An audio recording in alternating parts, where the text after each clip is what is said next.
8 p.m. in the Big Brother house. Alfie Walker has just devoured a packet of mini eggs. Shirley's having a bath. That was not Geordie at all, was it? Shirley's having a bath. Shirley is in the garden.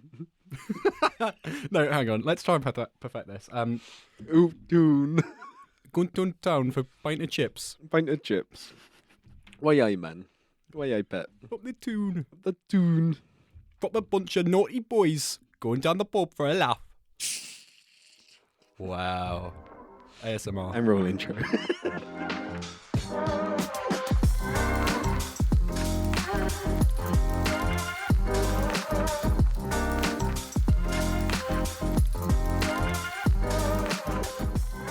Welcome to episode 5 of Movie on Up with your hosts Adam Barlow And me, Alfie Walker. What are we talking about today, Adam? Are we going for it straight away? What episode are we on? Episode 4, 5? Episode 5. Episode Already. 5. We are flying through this, dude. Yeah, I'm loving it. So today, I'm thinking something to lift our spirits. We've already got, I probably shouldn't say this because we're not allowed to bring food or drink into the studios, but I've got a mocha, you've got a Dr. Pepper. Dr. Pepper. We've both got packs of mini eggs.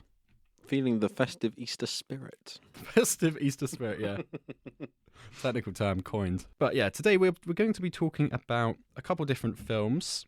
I had the pleasure of seeing a Screen Unseen last night. We've both seen The Holdovers. I can't wait to talk about The Holdovers, Adam. I watched it last night. You watched it. When did you catch it? Sunday? I saw it Saturday afternoon. I was pleasantly surprised by it. Mm. I think it was... We won't touch it yet. We'll go on in a minute. But I think it was a lovely little film. We've both been like catching ourselves about to talk about it throughout the day today, and we've just been like, no, save it for the pod. Yeah. Save it for the podcast. I think we should have some good chat on that. Absolutely. We're also going to touch on a couple of, rather than a game, I think we're going to do some of our unpopular opinions about film. Some of our hot takes, which, yeah, I think every film lover has them. Maybe you find a genre overrated or an actor underrated, or maybe there's a franchise that you love and everyone else is like, what on earth are you on about, mate? We've got 3 of them each. And then, of course, awards season is well and truly upon us now because the Oscar nominees came out today. It's exciting. We've already had a little look at the films on the roster.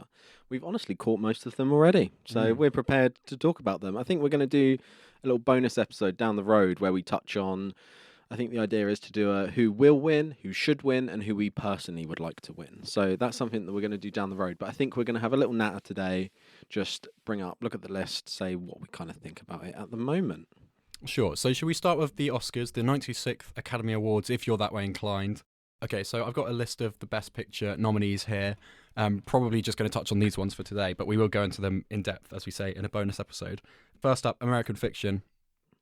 I'm just going to say, really enjoyed it. That's a little Screen Unseen, right? That's what you caught at the Odeon last night, Adam. Yeah. So I will talk about that a little bit later in the episode. Anatomy of a Fall. Did you catch this one? I did. Stars Sandra Hüller, who's just fantastic in the film, I've got to say. Sandra Hüller is brilliant.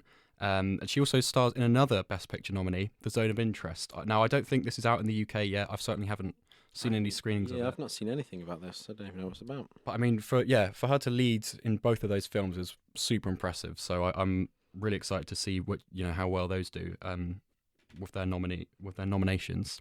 Barbie, of course, is up there.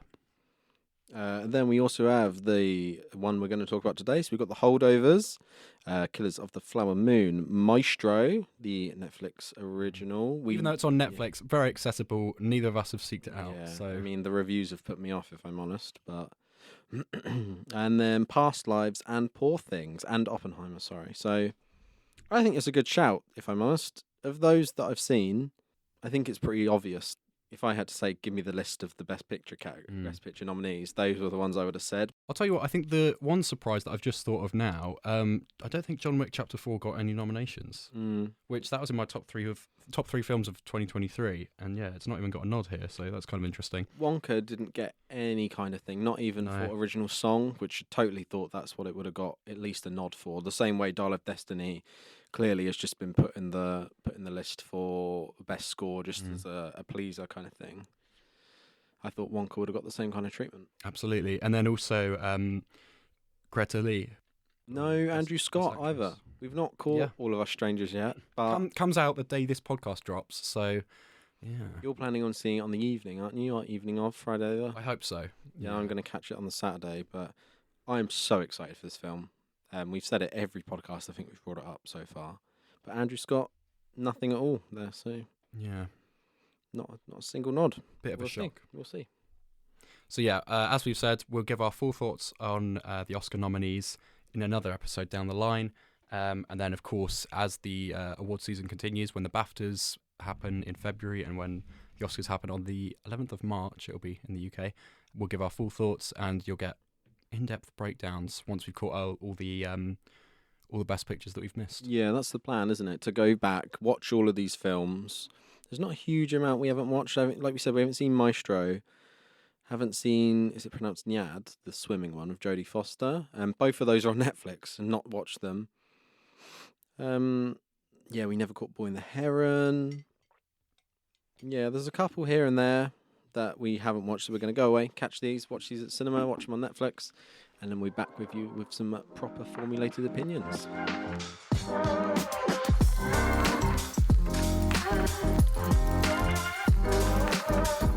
Brilliant. Now I'm filled with my mocha. It was what was it? Chocolate fudge brownie mocha, which is Sounds sickly. it's too much going on. It just tastes like hot, vaguely chocolatey water. Hot chocolate. Hot chocolate, if you will. What a great idea. Someone make that. Yeah. Get Wonka on. Well, babes. No, we mustn't. Brian Wonka. I wouldn't personally. No, that's That was oh my Alan Partridge. God. I personally wouldn't, but I wouldn't, actually. I wouldn't, but big news actually. We didn't say this Oh last my God. episode. We've bought tickets to go and see Brian Butterfield. Yeah, the Peter Serafinowicz character from a sketch show from Who's 2000 Peter and... Serafinowicz? Sorry, yeah, it's a Brian Butterfield seminar. I Right, should yeah, say, yeah, good. The Call of Now. A Brian Butterfield business cinema. Cinema. Business cinema. The Call of Now, due to an administrative error. If you haven't watched Brian Butterfield, we're big fans on the Moving Up team. Yeah, we love Brian Butterfield. So, Peter, there was a sketch show. What's it called? The Peter Serafinowicz show Yeah. from, 2004, something like that. Something like that, yeah. And there's this character that occurs sort of not that often. I think there's only about 8 sketches with him in. I think But they it's just they a brought life the of his character own. back. They brought the character back for a CBBC show called Fit, which is what I originally knew him Wow. from. So Okay, I did not know that. And then he's on like the Shooting Stars with Bob Mortimer and Vic Reeves, where he falls off his chair. in the most chaotic way It's possible. phenomenal. And then yeah, he was brought to my attention through a podcast I listen to, and they love him, and then it's just gone onto me. But yeah, highly recommend Brian Butterfield Diet Plan if you've never heard of him. Go watch It was weird that he didn't get an Oscar nod this year. So true, yeah. He should have been up. He was fantastic in Oppenheimer. Playing the titular Oppenheimer, yeah. We should also say we had a little joke earlier of what if they swap the directors round. So we were thinking if you take how historically inaccurate Napoleon is by Ridley Scott, and then switched him with Christopher Nolan. Christopher He was Yeah. called him Christian Nolan, but it's Kristen Bell. Yeah, and then had a really inaccurate version of Oppenheimer. It wouldn't go down well, would it? So it's funny how there's different expectations. So imagine if Nolan had made Oppenheimer and done it with such liberties that Honestly, what's his if name? they bombed the pyramids, Yeah, like from day one they were like, Napoleon did not do this, and he was like, I don't care about history. I Imagine don't if care, it's my film. Oppenheimer was like that, like, oh, so you think you're so great because you have big bombs. he's right behind me, isn't he? Imagine if Oppenheimer, like, he was doing a pitch to the American generals, and he goes, "Okay, so we're going to make the biggest bomb that the world's ever seen," and then they're like, "What? You're crazy, man! This could ignite the whole atmosphere." And then he runs out, and then he stacks it down the stairs, and he has to punch people through the door. Yeah, what an alternate reality that would be. What other directors would you have direct other films? So I was thinking Michael Very Bay good for Michael Bay for something really quiet. yeah, and, something. like Michael Bay for Past Lives. It'd be absolutely insane. They'd always be like sprayed orange and like the sun be glistening and they'd be fixing cars. Really pervy shots going up Yeah, their legs, goodness like me. all of the Transformer films. Dear me. Horrible. What would be another good switch? What about Yorgos Lanthimos and the Iron Lady? Just completely It's completely ludicrous. nonchalant. That's a fun game. Let us know. You can get in contact with the podcast by going on Instagram. The handle is Movie On Up podcast. or you can drop us an email at movieonuppod@gmail.com. Give us. We usually do this at the end of the show, but might as well do it now. Yeah, send us a question. Send us some thoughts. Tell us what to do better. Give us some ideas. Yeah. We'd love a bit of human contact. And if it's already perfect, then don't feel embarrassed. Just Submit us for an Oscar. Yeah. First podcast.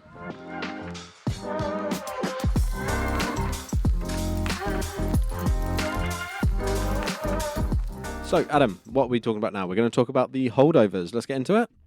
Absolutely. I'm raring to go. Yeah, I'm excited. We haven't chatted about this. Like we said earlier, we got our opinions at the ready. So my impression of it was, I'd seen the trailer a number of times. I really like the aesthetic. If you don't know, it's kind of set. Well, it's literally set in 1970, Christmas 1970 to New Year's Eve 1971. Over that 2-week Christmas break. Directed by Alexander Payne, who I believe directed Sideways, I think. Okay. He's done some good films, apart from Downsizing, which was the last one he made. So less said about that one, the better. He did Nebraska, The Descendants, About Schmidt, Election. I can't honestly say I've seen. No, I haven't seen much of it. But yeah, it's they've added grain to the footage. Every now and then there's kind of the blotches of the old style of cinema tape. There's some crackle in the audio, which is just instantly kind of sends you back to those holiday classics. I mean, not so much Home Alone, but it had that kind of feel to it. It was just very warm and a very snuggly film. So yeah, I didn't know too much about it beyond the kind of aesthetic of it and the trailer, but was absolutely stoked to go and see it. As we mentioned in a couple podcasts ago, one of my most anticipated of 2024. It came around in January. My biggest gripe with it is just the release date. I wish it was a December release. This was my first thing I was going to say to you, Adam. Literally. I think a bit more advertising and a release around the 20th of December. That would have been would have been a Christmas classic. But I think it's shot under the radar, and I think it's not going to get much notability. And I think it came out too early in America. I can't remember the actual release date for that, but I think it might have been even before December in America. But it's a shame because I think had this had the traction of the Christmas holidays, because people were saying, we said on the podcast, there's no Christmas film this year other than Wonka, and even then it's kind of like, well, that's only because it's chocolate and sweets and stuff. So yeah, it's a shame that we've had to wait. But having said that, it is my favourite film I've seen so far this year. I'm putting that on the record. I thought it was completely charming. I took to Instagram after I'd done and went on Snapchat. I said, The Holdovers, 5-star, which I don't like assigning star ratings to films because I feel it loses a lot of the kind of intricacies. Nuance, but I'd give it 5 stars. I thought on every single level it worked for me. It was hilarious the whole way through. The sequence where I think he's a newcomer, it's his first film role. The sequence where Dominic Sessa's character breaks his arm in the gym, and then they then rush to the hospital with Paul Giamatti's character. It's just ludicrous, but it's really deep and sad at some points, and then joyous and hopeful at other points. And again, the whole aesthetic just brings it all together. I absolutely loved it. What did you think? I think pretty much a similar line, Adam, if I'm honest. One thing I think this movie does insanely well is that aesthetic of the 1970. I don't think I've watched a movie replicate. It looks, other than the film quality, it's obviously, I guess it's a digital grain that's put over it. I don't think it's filmed on film, but I think I've not watched a film that looks so convincingly like it was made in 1970. Whether that's from the trailer, because the trailer has like a voiceover, doesn't it? It has, and like Paul Giamatti. Yeah, like, and then you've got all the logos at the beginning of the film, and like you said, you've got the timer blotches and the top of the screen that pop up as if they're changing a reel in the cinema. Like, I think it's so convincingly styled to look like a film from 1970, and they pull it off. Absolutely agree.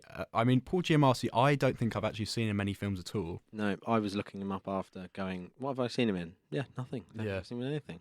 But he's absolutely brilliant. He's so lovable in this film, and although like the characters around him are a bit kind of distant from him, you sort of instantly, or certainly I did, instantly gravitate towards him. I was like, so lovable and clearly intelligent, but just sort of not great at interacting with people. He plays basically. We'll give a quick synopsis of the film. He plays a character called Paul Hunnam, who I believe is a classics professor. Yeah, ancient or certainly civilization. history. Yeah, at a private school in America. And then it's called the Holdovers because it's set over Christmas break, and there's a sort of handful of boys that can't go home because their parents are busy or whatever the reason is. So he's tasked with looking after these rebellious children. I think it really stepped up a notch when it gets to him breaking his arm. Mm. Before that, I was kind of a bit indifferent. I sat there like, yeah, this is like lovely theming and everything like that. But I really think the moment he breaks his arm, he gets rushed to hospital, and then all of that ensues, I think it just goes well and just gets better and better. I think it's Yeah, I think that's when it really goes up a notch. There's some such sad moments in it as well, like with the little kid when he loses his glove. What was I can't? It had no payback, but I thought it would. But yeah, it I just forgot about triggered that bit. something. Yeah, it's got a kind of sense of melancholy throughout the whole thing, but not in a overpowering way. No, you're not burst. I had a tear in my eye as it finished. Okay, well, I speak did. for yourself. I had it as it finished, not with the glove bit, Mm, but as it finished, and like he was upset as they said their goodbyes. mm. I was like, oh, okay. Like I had a tear in my eye. I was a little bit choked up. I think it was lovely. I've got to say, I properly cried in it. Did you? Yeah, it was the bit where he goes to visit his father, and I won't say much more about that Yeah. because it's a bit of a twist in the film. That was a twist, wasn't it? Yeah, I think that's nice. I thought that was really effective, and it just connected with me with like the way my family operates. But I thought just really lovely. It's kind of hard to fault. Like it sort of sets out with such a clear vision. It's going to be like how it made me nostalgic for a time, 30 years before I was even born. Yeah, totally. Not even Is insane. experienced it. But yeah, take me back to the 1970s, guys. Ah, yes, when the world was so much better, Adam. Yeah, well, yeah. Take that back, actually. Standouts in the cast, of course, Paul Giamatti, Dominic Sessa, I thought, had this really cool look to him. I don't recognise, I didn't... He doesn't look like it normally either. Any photo of him on the red carpet for this, he looks much more presentable. They've done a clear effort at making him look like a sweaty, sort of goofy teenager, and they pulled it off because he plays it well as well. Like, I think he's 21, the actor. yeah, okay. So he I think he passes for 16, 17, maybe 18-year-old. Like he gives off that like sweaty sort of goofy vibe, and he plays it really well. And like I said, when he breaks his arm, it's like the camera. I think the pacing of the camera really changes in that moment, man. It like zooms in on Giamatti's face, and he's like, "Ah!" and they like rush him to hospital. It is camp, and he's scraping the ice off the car. And he's like, "Go faster!" but then it does it brilliantly flip flops between the moments like that, and then Dominic Sessa's character Angus he's got to do insurance stuff, and Paul Giamatti's teacher character doesn't want to get reprimanded for that, for not looking after him. And then they have like moments throughout the film where they kind of lie just to kind of cover each other's backs. And it's like, even though these characters are sort of, they like pinnacles of difference, aren't they? Yeah, but then they both are really similar at the same time, and it works so well. That scene where like he lies first, gets sort of reprimanded by Paul Giamatti's character, and it's like, no, you should never lie. Cut to an hour later in the film where you've got the other character lying, and they play off each other so well. They really like bounce with the lies. They're like, oh well, yeah, this is my uncle, and like they really like bounce between each other. It's great. And then we haven't even talked about Davine Joy Randolph, who plays Mary Lamb. So she's been nominated for supporting actress. Yeah. So that's lovely. Which that's fantastic. I think even though her role isn't as big as those other two, I think she leaves such an impact, and she kind of disappears for chunks of the film while they go off and have their little escapades.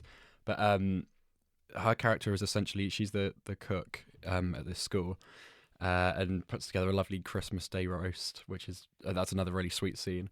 But her son's passed away in the war. But I'm presuming it's the Vietnam War, right? Yeah.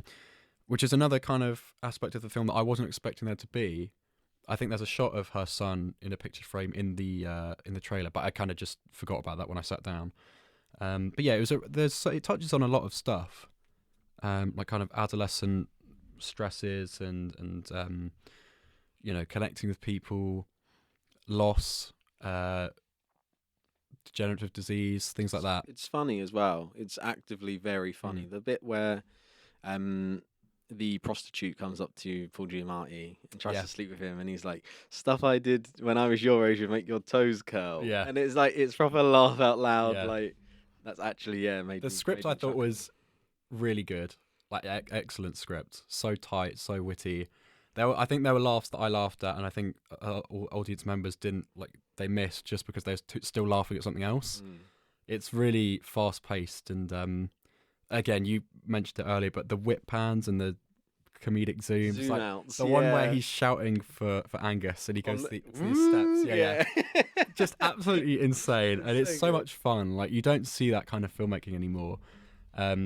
And I wish, we did that in one of our journalism pieces, didn't we? Yeah, as a this is funny. Let's do a no, it's exactly like that in the film. It's like Angus, and it just zooms out and shows you the whole building, and then I think they do it again, and he's in like a tennis court, and he's just shouting like. It's fantastic. I can't think of anything bad to say about it. Really, I don't know if I'm more positive about it than other people. I think the reviews I've seen have really loved it as well.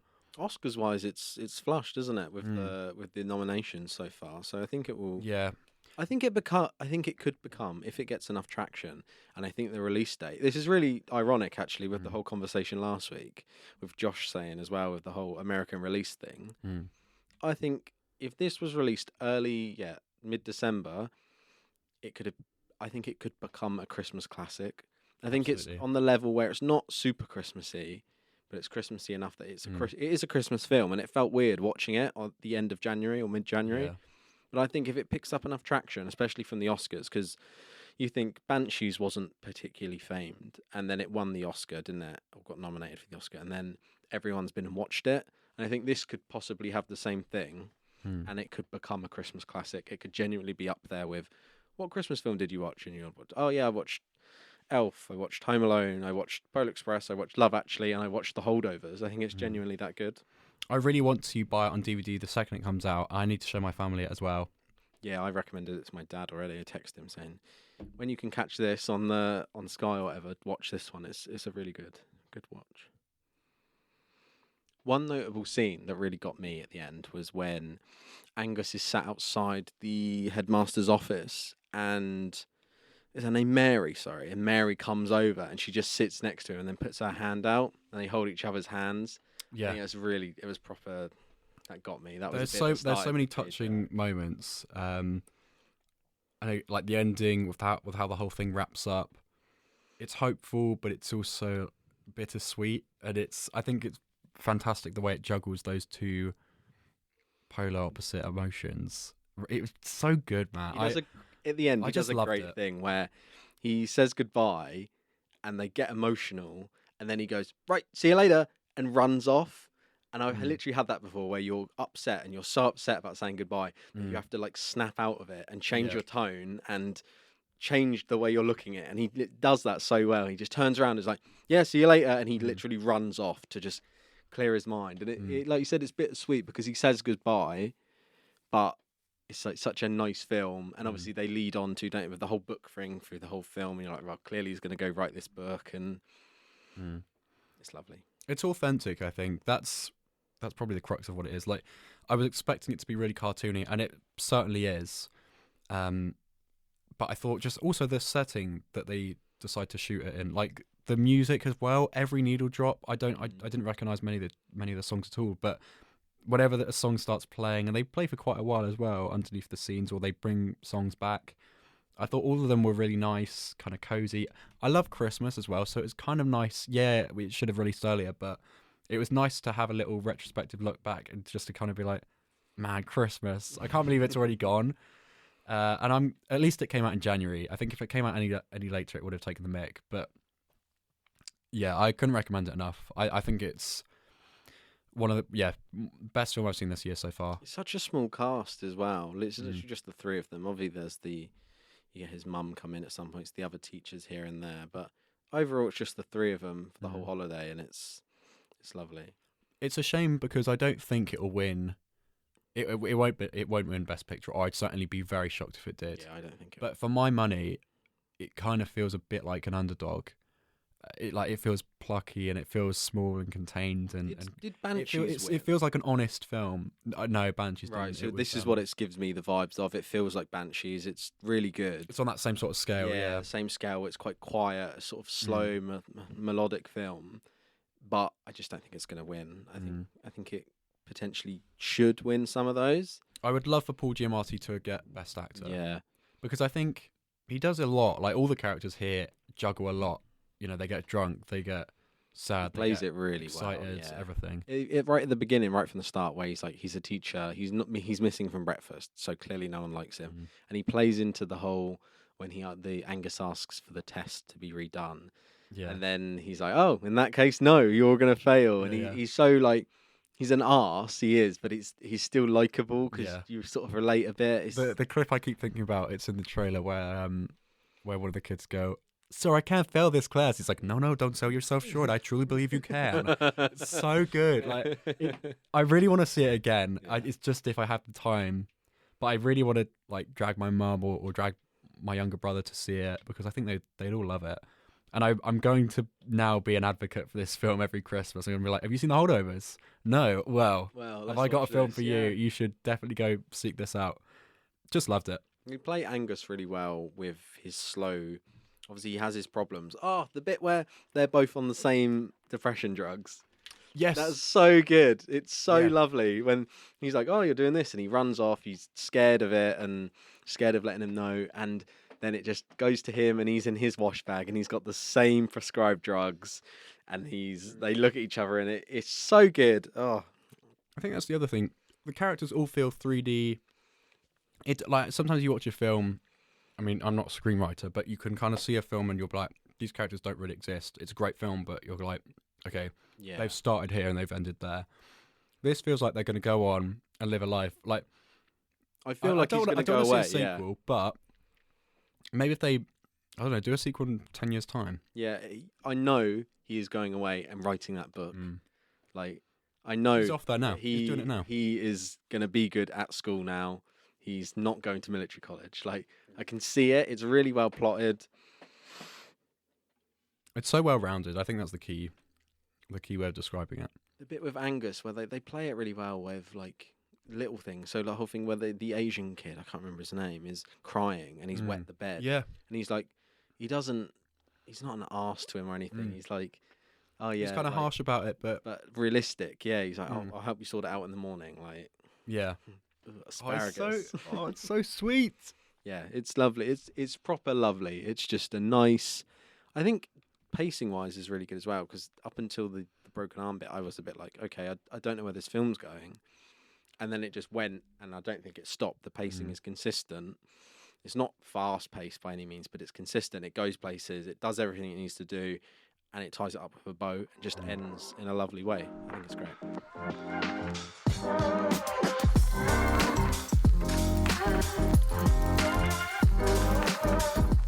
Now, Alfie, when you go to the cinema, you plan it out, right? You get your snacks. You know what you're going to see. You know when it starts. You're there. You're set. Odeon, 23 minutes of trailers, get in there just before it ends. Yep. It's a controlled affair. It is, yeah. Go for a wee when I get there. Sit down for 5 minutes. Go for another one. Just as it starts, go for a wee, get back in, sit down. Nervous wee. Nervous wee because I'm scared the film's going to be shit. Yeah. It's got to be done. So I had the luck of going to a screen unseen, which often clashed with work shifts or uni, but managed to go along to one. I've only done one before. Yeah, we did Elemental, didn't we? Yeah. Yeah, oh yeah, you did, yeah. Which was jam-packed. Same again today. Yesterday, it was properly. I think I had like the last seat there, or I think there's one other seat that was right by the door. People did when we were going to see Elemental. What were the other films we thought it could be? Asteroid Asteroid City or Dial of and Destiny. Dial of Destiny, yeah. And it was Elemental. And I won't lie, when we got that, we were, I think of the three, we were like, that's the one we didn't want. But Elemental was alright. I loved Elemental, yeah. It's a bit flawed, but Nominated for Best Animated Film. yeah. I was sad to see when people walk out, I always think it's a bit goofy. Quite a lot of them walked out. Yeah. Yeah. It's a bit embarrassing. Like, Where are you going? You Yeah. thought you were going to do 2.5 hours in a cinema. So where are you Yeah. going now? yeah, I can't sit I down. can't change my schedule like that. I'm there. Yeah. Even if it's a film I hate. I'm like, okay. Right, you might as well watch it and then be like, I hated that film. But at least you Yeah, have and an also, opinion on Be it. surprised about it. You know, it could be really good. I don't know what. Yeah, honestly, they're shooting themselves in the foot. But anyway, we should say screen unseen. You basically go in. You don't know what it's going to be. The Odeon does 3 cryptic clues, which are always way too hard. Very I cryptic. never understand Yeah, them. they are so convoluted. But the only promise that they give you is A, it's a critically acclaimed film, and B, it's not a horror film because they reserve that for Scream Unseen. So I always get nervous that it's going to be a scary film, but it's not. I'm always okay. So Let's just 1 second. Sorry, I'm just going to go through the clue that they've got 3. Yeah. I'll just read out one of them and how convoluted it is. So, one of the clues was a Knight of the Round Table, and that is the novel Erasure that American Fiction is based on is written by Percival Everett, the author sharing the same name as Sir Percival of the Round Table. honestly, So convoluted. Like, how'd you get there? you've got to really do your homework, haven't you? I'm doing a degree, mate. I've not got time for this. Leader of the pack. Jeffrey Wright voices Isaac Dixon in the video game The Last of Us Part 2. Dixon is the leader of Washington Liberation Front, and their nickname is the Wolves. Ugh. It's so convoluted. Like, I don't get how anyone guesses them. I really don't. It is difficult. So yeah, I did a little bit of reporting, if you will. Adam from yesterday evening, take it away. Hello, it is Monday the 22nd of January and I'm about to go into the Odeon, the local Odeon in the town centre, to watch the new Screen Unseen film. If you don't know what Screen Unseen is, it's basically where the Odeon plays a film that you don't know what it is, you just sit in, they play all the trailers and then it comes up and then you watch the film, or you walk out if you're kind of rude. It's January, obviously awards season is coming up, the Oscars get announced tomorrow at time of recording, and bets are that it's going to be American Fiction, so excited for that, fingers crossed. I believe Cineworld also does it called Secret Screening, but it's basically the same thing. I'll let you know how it is, and hopefully try and give you my thoughts as soon as I get out. It's weird being on the ground, isn't it? Adam Barlow reporting for Movie On Up. See you in a second. Just gotten out of the cinema and the film was indeed American Fiction. Was really happy to see that come up at the start of the film. There was a bit of a cheer, a couple of people took a photo. So it was brilliant to see that 2 weeks early from the UK release anyway. Comes out on the 2nd of February.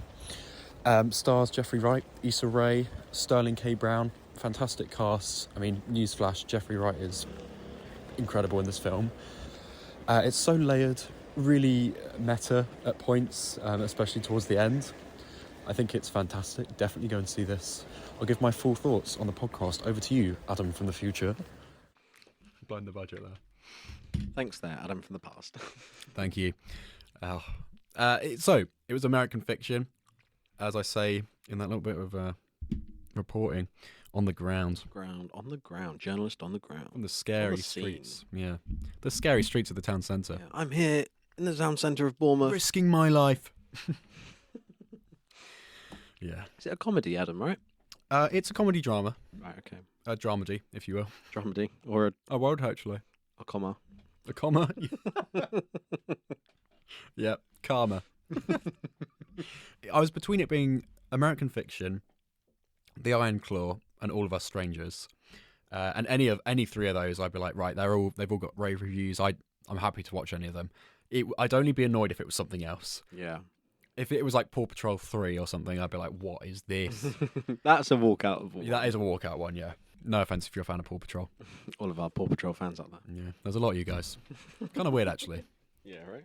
Anyway. Weirdos. So, American Fiction stars Jeffrey Wright. He plays a character called Monk. He's a frustrated novelist who's fed up with the establishment that profits from black entertainment that relies on tired and offensive tropes. What does he do? He goes and writes to sort of take the piss and make a mockery out of these publishers. He writes the most by the numbers, over the top gang crime story, and then invents this persona kind of unwillingly. His publisher, sort of manager man, kind of encourages him to take up this persona, pretend that he's like a fugitive running away from the law, and he puts on this really stereotypical accent. It's really over the top at points, and it's fantastic. It's meta, as I said in the little reporting bit. It's layered. It's really unique. I don't remember a film in recent times being quite so creative with its ideas, and yeah, I mean Sterling K. Brown, fantastic. Arika Alexander plays Coraline, who Monk kind of befriends and starts dating at one point. Issa Rae plays Sintara Golden, who has also written a book recently, and that's become a bestseller. And it's sort of being displayed everywhere. He goes to a library at one point, and it's got this whole display set up. But that is a film. It's got like all the dialogue. She reads an extract of it, and all the dialogue is so exaggerated and so offensive and kind of flattening to the African American community. It's just bizarre, and it's kind of her book and the popularity of her that annoys Jeffrey Wright's character to the point where he does this whole facade, and annoyingly his book does really well. So there's a lot of irony in the film, and not only does it kind of it obviously makes a lot of commentary on literature in America, but in doing so it also, you can expand that to art. And what I loved, actually, I kind of noticed it a little bit throughout the film, but then when I was really thinking about it on the bus home, I was like, it's so good because it also just tackles the film itself. The kind of plot thread of him pretending about this book and doing this silly kind of character, that is sort of a third of the film. And 2/3 of it, which I didn't know, I'd only seen the trailer once and it was before the Holdovers. The other 2/3 of it is him just dealing with family melodrama that was a lot more serious and a lot more of the focus than I thought it was going to be.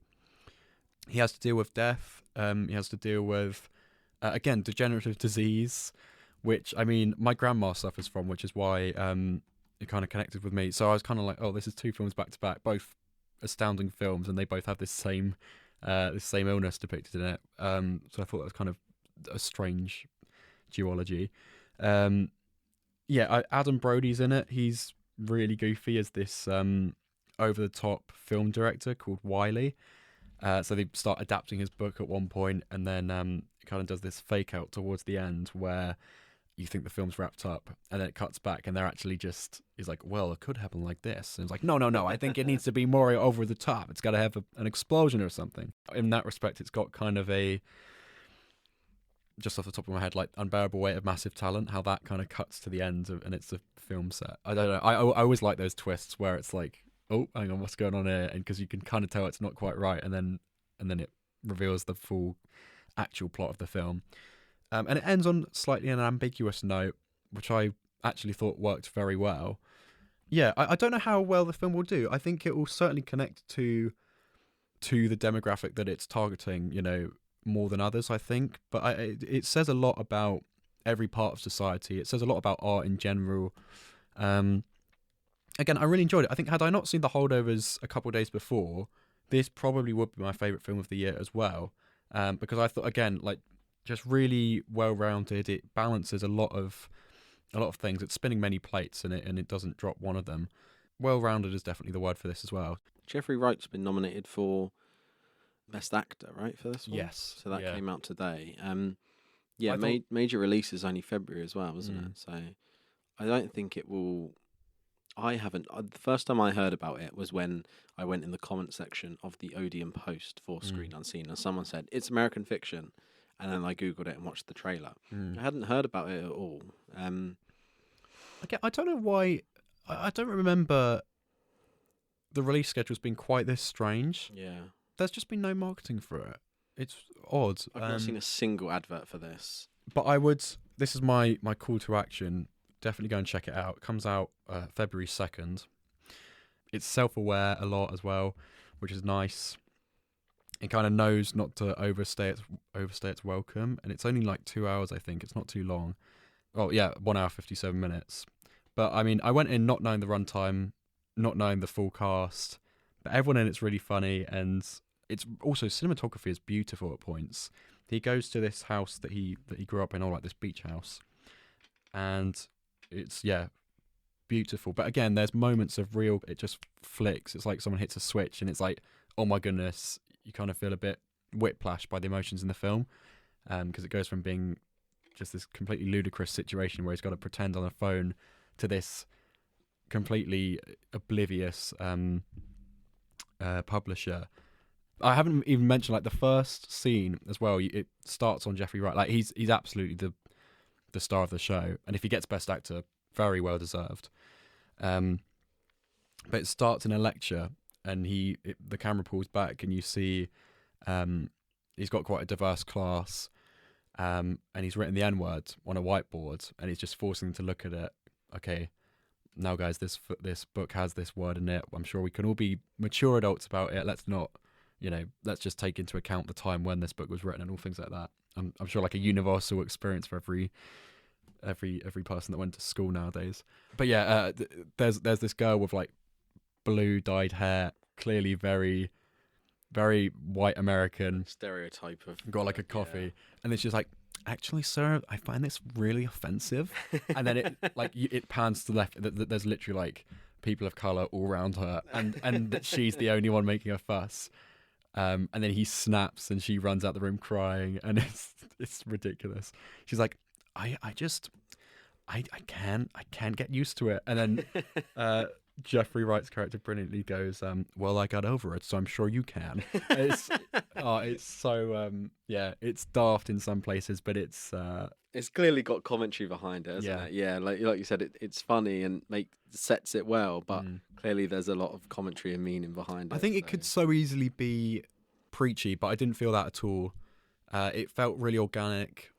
It felt well timed as a film as well, and it's kind of, I'm sort of kicking myself because the way I'm talking about the film is the way that some of the characters stupidly react to the books that are rubbish. But this film is really good. The talent behind it's insane. The script, again, like so witty. There's a lot, as I said, there's a lot of emotion in the film. It's properly poignant and definitely worth your time, and you should go and see it. Lovely. It's on the list. Like we've said, we're gonna plan is to watch all of the Oscar noms, or as many as we can. So Adam's got one up on me there already, but definitely a plan to watch it.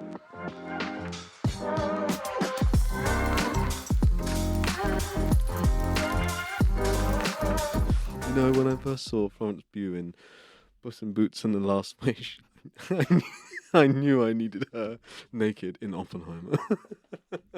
I took the cast aside, and I said to Killian, who I've worked with on many films in the past, such as Dunkirk and the Dark Knight trilogy, which I actually, on the Dark Knight actually, as you've got me on the podcast, boys, thanks for having me on. You're welcome, Christopher Nolan. That's all right. I should be thanking you. I really always thought that the Dark Knight was contrived. I actually hate those films.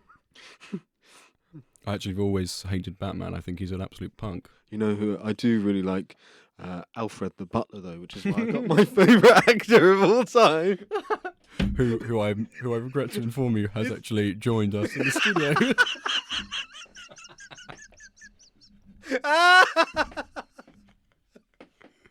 Hello, everyone. Hello, boy. You thought you could do a podcast without me? Think again.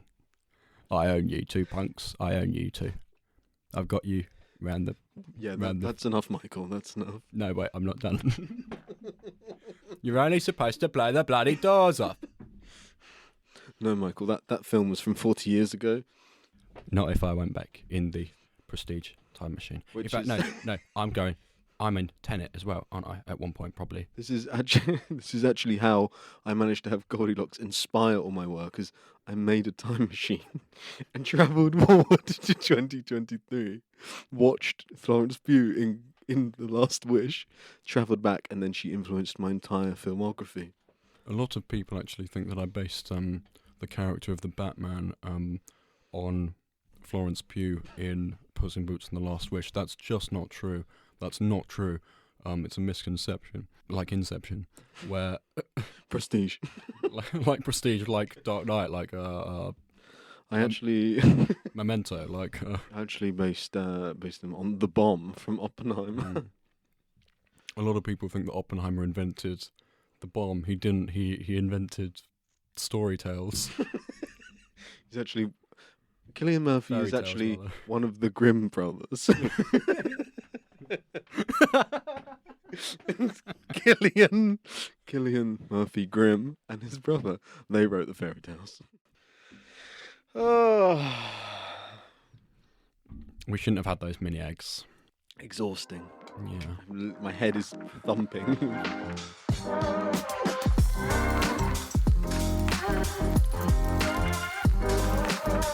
Hot takes. We all have them. We've all got them. We've all got hot takes. We're guilty, sir. We've both got 3 hot takes here. They're not particularly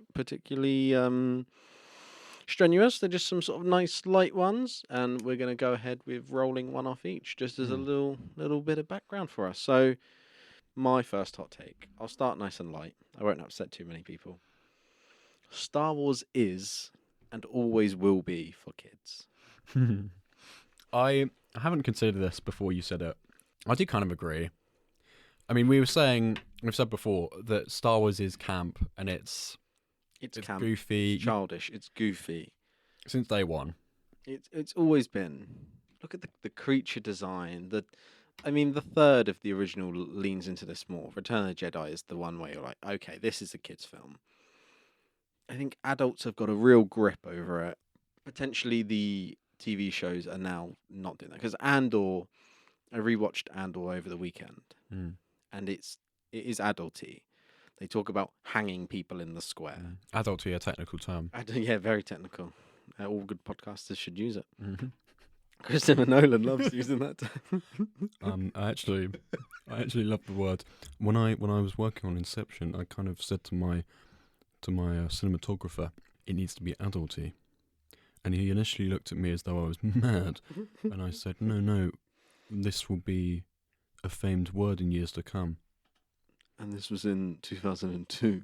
Yeah. So now the boys on the Movie on Up podcast are using it. Yeah. It must be. It's finally hit the mainstream. Have you seen the quote from Robert Downey Jr.?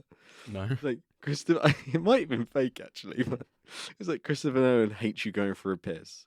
And it's the whole I thing think that's right, about yeah. how he doesn't like his actors going to the toilet. And Robert Downey Jr. asked him when he goes, and he said 10 a.m. and 6 p.m. swiftly. And that's the only 2 times he goes to the toilet. I go to the toilet at 10 a.m. and 6 p.m. Swiftly. But best believe I do that swiftly. I do it as though I'm running backwards in Tenet. It's quite a skill actually, but when you're shooting on 70mm, you haven't got time for 70 pp's. You know the scene where Leonardo DiCaprio is scouring the hallway corridors in Inception? Yes. It's actually me running for a piss. Stupid. In Interstellar, I quite like to just really annoy the actors that I've cast. So I got Matthew to go on that big planet of sea just to get him around loads of water so he'd need the wee. and I wouldn't let him go. And I'd be sat there giggling like a schoolgirl. It'd be hilarious. And everyone would be like, Christopher, what are you talking about? I'd be like, shush. I'm Nolan, you're not. Right. We didn't talk on that one much, Adam. Star Wars has always been for kids. I think there's tastes of adult in Star Wars now, but I think the solid trilogy, the 1 to 9, are kids' films, and people need to stop being so protective. I think Star Wars fan base is so toxic. Undeniably so. It's horrid. Yeah. It's a horrible fan. It's And not we a were fun saying fandom to be a part of. we were is saying it? this last week. There's actually quite a lot of Star Wars I don't like. Yeah. And I'm a it's not like huge Star Wars fan. I don't bully people if they like it and I don't.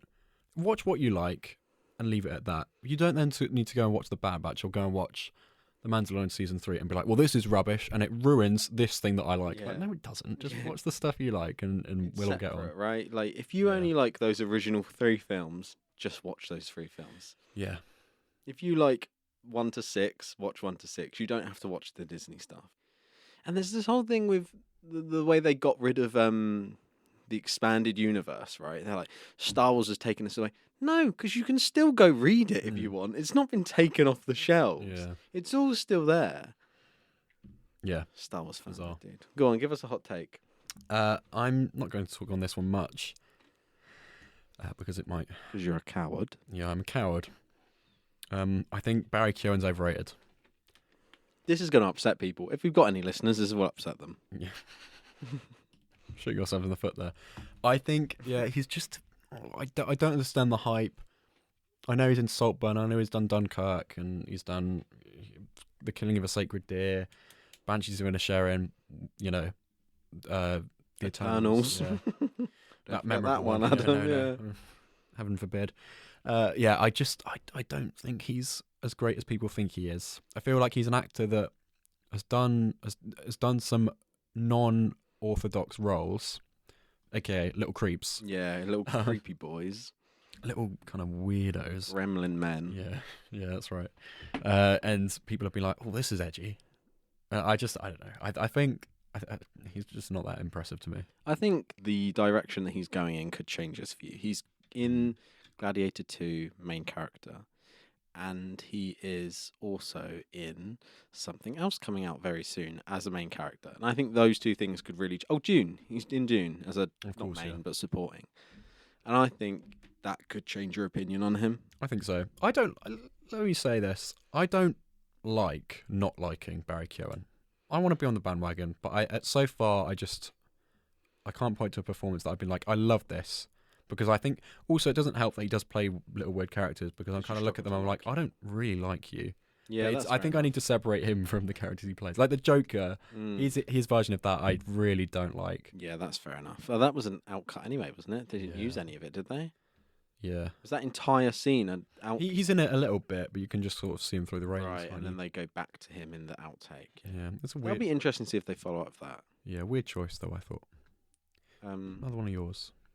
So Dwayne "The Rock" Johnson doesn't need to be in every film, and the ones he's in, he's a bit pants. I think he's the weakest of the wrestlers turn actors for sure. I think Dave Bautista is by far the best. Dave Bautista is great, wrestler turn actor.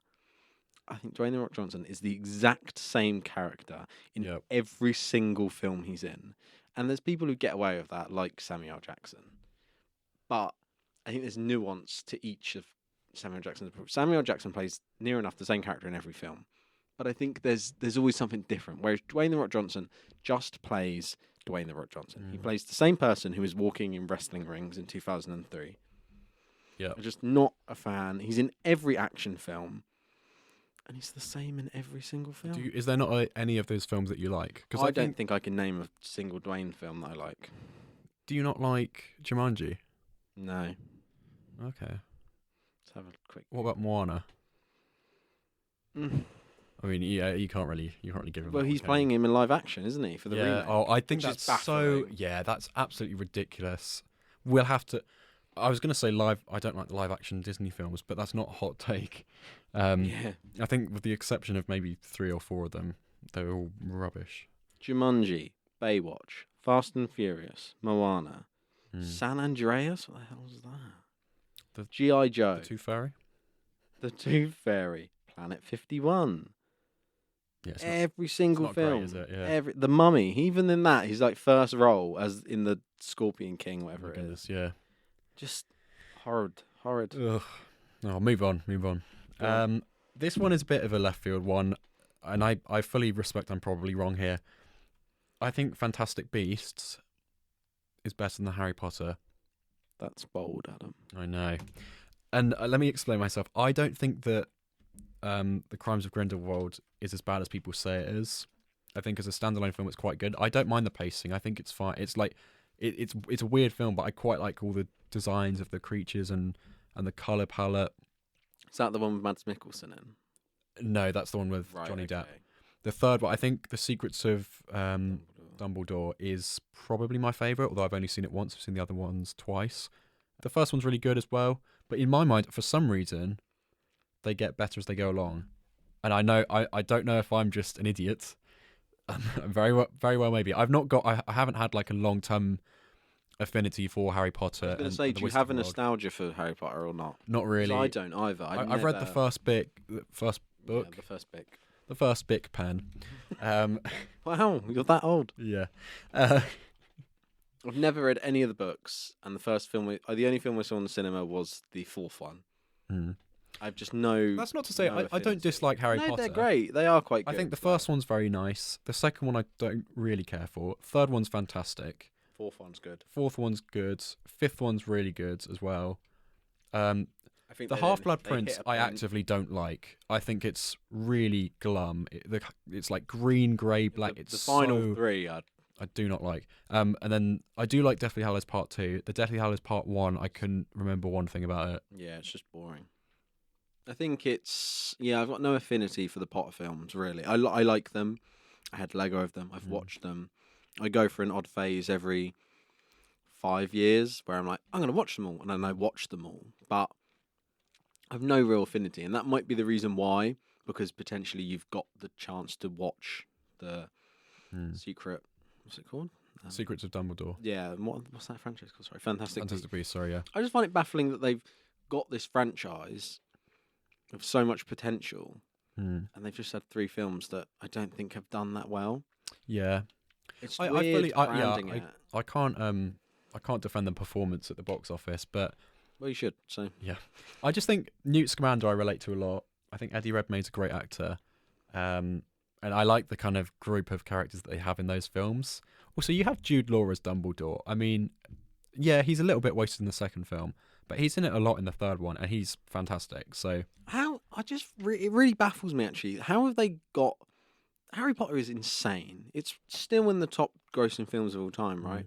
And they've got Jude Law to play Dumbledore, and they just sort of market it through this Fantastic Beasts lens, which already I think is the wrong angle. I think it should be its own thing. Fantastic Beasts works, that first film, but then to just lump in the Dumbledore Grindelwald love story and the war for the Wizarding World into like 2 films that have got Newt Scamander running about chasing creatures. It's such a weird choice.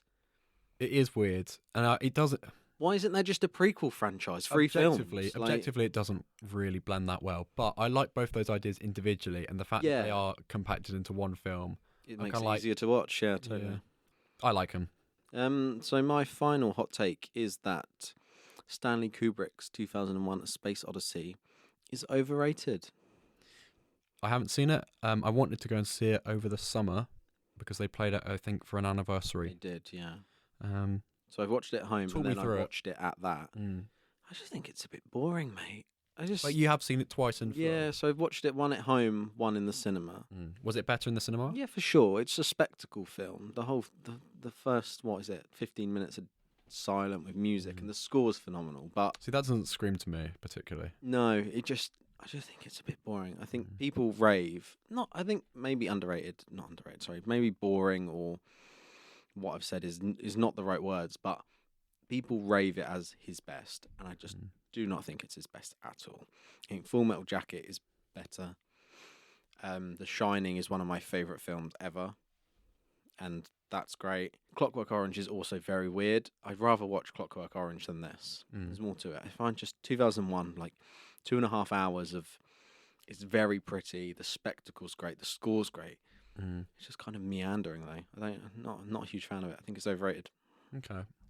Listeners, if you've seen 2001: A Space Odyssey, Tell Alfie how he's wrong. or if you agree, let us know. Let us know.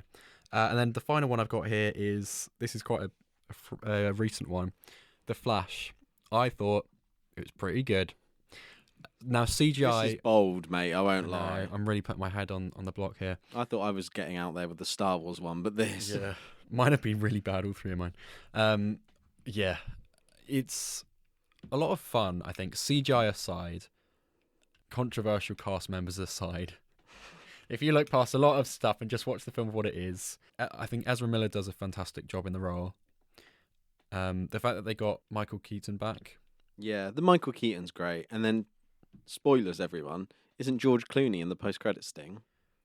He's just on the end of the film, which Yeah. is definitely meant to be a post-credit scene. But I love George Clooney whenever he shows up. He's so suave. So that really made me laugh, and I just left the cinema feeling so stoked and so pumped. Like, I know it's not going anywhere. I know it's just cinema canon and fodder. Really, it's just trashy. It it's, is. It's rubbish. But there are moments in it that I think that was really good. Like the score, the Batman score, when that kicks in, you're like, oh man, you're just having so much fun.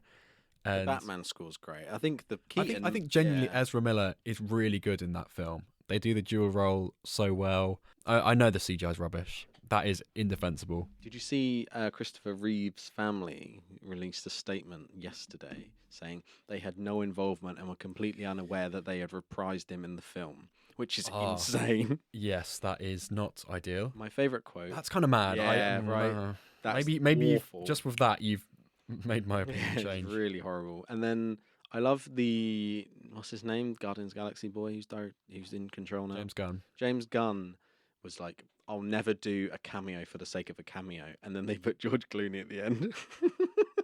Yeah. He said all cameos need Also, to be James decent Gunn to the can't plot. talk. Surely there's got to be cameos in Guardians of the Galaxy. Yeah, his brother is in everything he does. Yeah, was he? Yeah, his wife's in it and Yeah, stuff. the way his brother is in everything drives me insane. That is one of my. There you go. That's a hot take. James Gunn annoys me.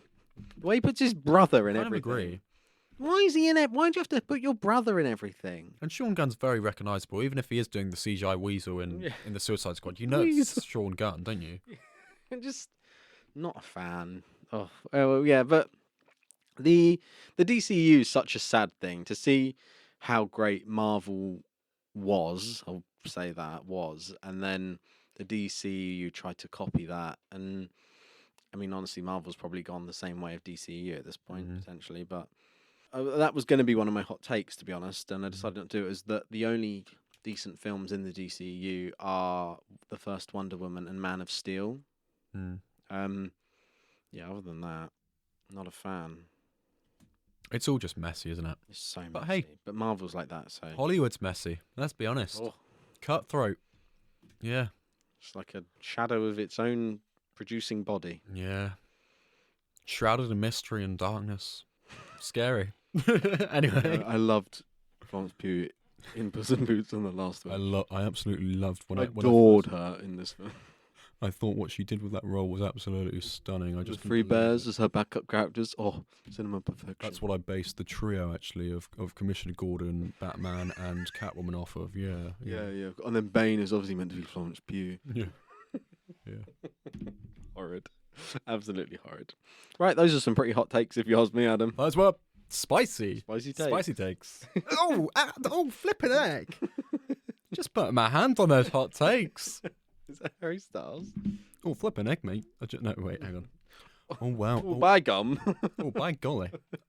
I just burnt my hand on those hot takes. It's like a proper go to the cinema theatre movie. Do we all like hot takes, everyone? What do you think, everybody? Do you all like hot takes? Okay, everybody, let's give everyone what they're asking for. Hot takes. Okay. I think that Zayn has good hair. What's your name? Is it Autumn? No, sorry. What was that? Graham. Sorry. Sorry, I'm British. I'm British. It's what it is. Niche. Sorry. So niche. Anyway, well, thank you for listening to this episode of Moving Up. I've been Harry Styles, and I've been Christopher Nolan. Join us next week where we'll be talking about All of Us Strangers.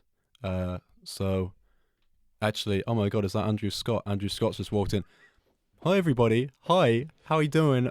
Yeah, so my new film, All of Us Strangers, comes out. Fuck, it's really gone downhill. This delirium has set in, guys. Right, let's go. Let's do a finish. Thank you very much for listening to Moving On Up, episode 5. I think we've done well there. What are we doing next week? Sorry, we're doing All of Us Strangers. Can't wait to see that. And I want to try and watch some other films as well. Yeah. Potentially Maestro if I get around to it. Okay, yeah, we could do a Netflix one. That's nice and easy to watch. So we could either do Maestro or Nya, however you pronounce it.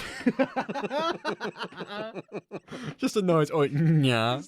We are the knights who say Yeah. We are the knights who say nee. Nee, nee, nee. You will bring us a shrubbery. A shrubbery? You're not on a horse, you're just banging two coconuts together. It's just a flesh wound. Just a flesh wound. I cut your bloody arm off. It'll grow back. Tis but a scratch. You Anyway. empty-headed footwaff wabber. Your mother is an hamster and your father smells of elderberries. Would you like a whiff of things mint? Anyway, for fans of Monty Python, that has been the Monty Python segment of the show.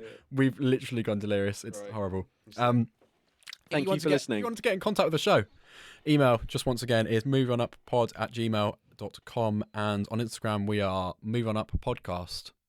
So drop us a follow. Drop us a follow, give us a couple of questions. We'd love some questions, some emails. We chuck some polls up every now and then, so give us something to talk about.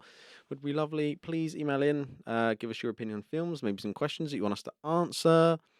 We're open. We're an open book here at Movie On Up Pod. It's a safe space. It's a safe space. View your troubles and tribulations to us. Anyway, see you in the next one. Catch you on the other side. Bye-bye.